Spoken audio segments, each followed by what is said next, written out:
के काबिल तहसीन है ये सारे मुखला जो मैदान अमल में मौजूद है। बिल्कुल सर, आपका पॉइंट आ गया, साथ ही मौजूद रहेगा। एक और खबर है, उस हवाले से भी आपका तजिया चाहेंगे। Supreme court practice and procedure act Lahore high court में चैलेंज कर दिया गया है और अदालती इस्लाहात बिल के एक्ट के सेक्शन 4 को कलअदम करार देने की इस्तदा की गई है। और आपको ये भी बताएं कि दरख्वास्त के हतमी फैसले तक सेक्शन 4 पर अमल दरामद रोका जाए। दरख्वास्त में ये इस्तदा भी की गई है विफाक से आइन की खिलाफ वर्जी पर जवाब तलब किया जाए।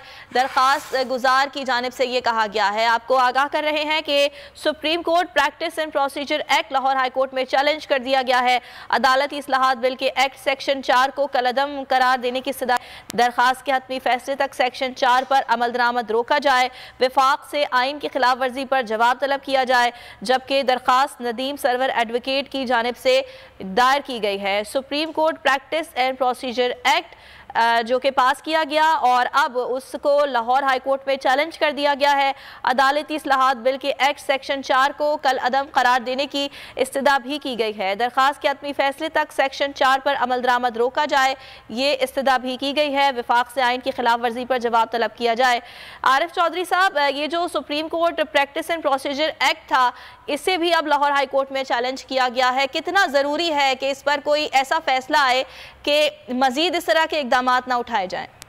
ये बहुत जरूरी है, इसलिए कि हुकूमत सारी सूरत हाल को मिस इंटरप्रेट कर रही है। बेसिकली ये आर्टिकल 184(3) जो है, ये कॉन्स्टिट्यूशन का ऐसा आर्टिकल है कि जिसे आपने अगर अमेंड करना है तो उसके लिए आपको 2/3 मेजोरिटी की जरूरत है। और ये कोशिश, ये अमेंडमेंट की तो पोजीशन में नहीं है।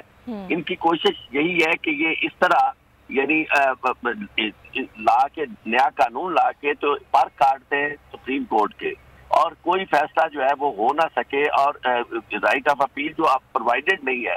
अगर ये सारे रूल्स में अगर तरमीम करनी है तो ये बुनियादी तौर पर काम सुप्रीम कोर्ट का है, या फिर ये है कि आप अगर आर्टिकल 184(3) को अमेंड करना चाहते हैं तो उसके लिए आप 2/3 मेजोरिटी लाएं, तो पूरी पार्लियामेंट हो जो अक्सरियत के साथ इसको मंजूर करे।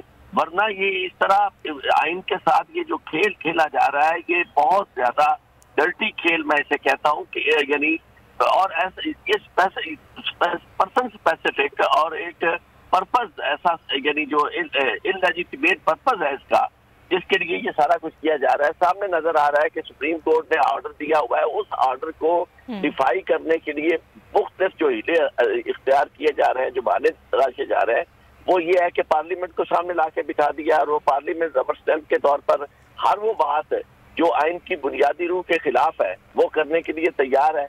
यानी हमने फंड नहीं देने, इसके लिए आपने पार्लियामेंट का इजलास बुला लिया, हमने अमल दरामद नहीं करना, इस पे मुझे हुक्म दिया जाए, सुप्रीम का वो कहता है प्राइम मिनिस्टर के, आप मुझे कहें कि मैं आइन पे अमल दरामद ना करूँ, सुप्रीम कोर्ट के फैसले पर अमल दरामद ना करूँ। इससे ज्यादा बोल्डा मिजाज पाकिस्तान की तारीख में इससे पहले कभी किसी ने नहीं किया था। लेकिन ये वही लोग हैं जो जिन्हें पता है कि अवाम उन्नास जो है वो इनके साथ नहीं है। तो एक ही तरीका है, और वो यही तरीका है कि आप गैर आईनी तरीकों से अपने इक़्तिदार को दवाम बख्शें। और मैं समझता हूँ कि इस वक्त ये जो हमारी इस्टेब्लिशमेंट है, जो जिन्हें वो कहते हैं कि जो हम न्यूट्रल्स हैं, उन्हें ऐसी सूरत हाल में न्यूट्रल रहना, मैं नहीं समझता कि ये न्यूट्रलिटी जो है पाकिस्तान को बचा सकेगी। उसकी वजह यह है कि दोनों पार्टियां आपस में जिस तरह मुतहारिब हो गई हैं और जिस तरह वो सहारा ले रही हैं, मतलब इसका एक खास तौर पर ये